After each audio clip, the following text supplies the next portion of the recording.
आज जो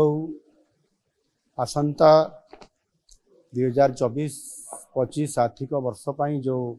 पूर्णांग बजेट आसीबो सेथिपाई गोटे प्री बजेट रो प्रस्तुति पाई आज जो माने ये बजेट उपरे अध्ययन करिसंती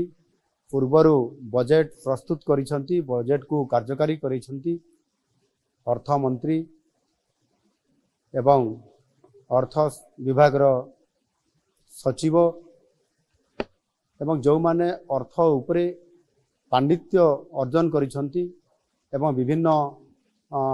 ये अर्थ संबंधी अनुष्ठान संपुक्त अछंती समानंको आज डका जाइथिला। आपण माने जानती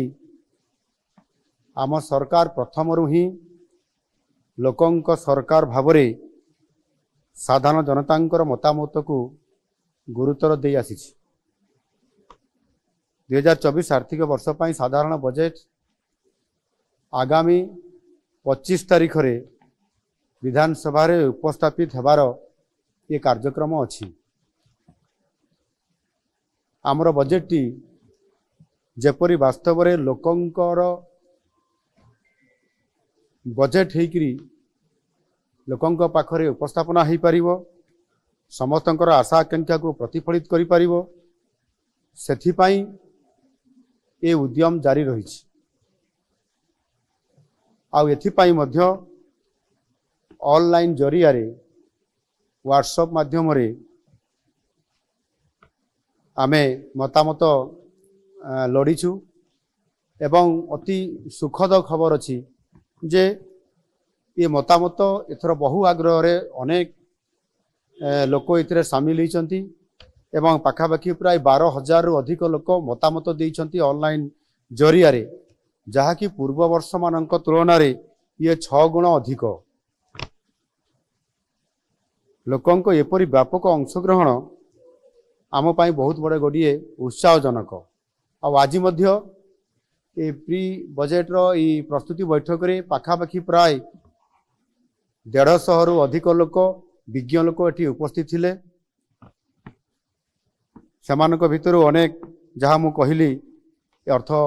संबंधी विभिन्न विभाग रो विशेषज्ञ अर्थनीतिज्ञ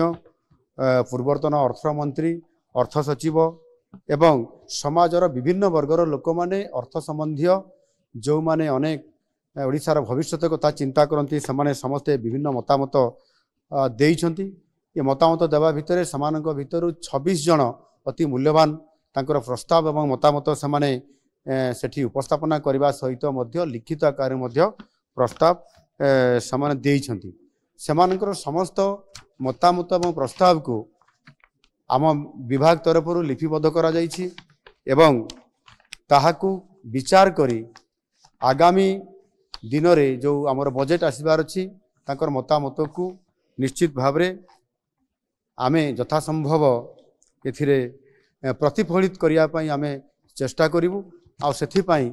जो लोकंकर बजेट जेभଳି भाव रे आज लोकंका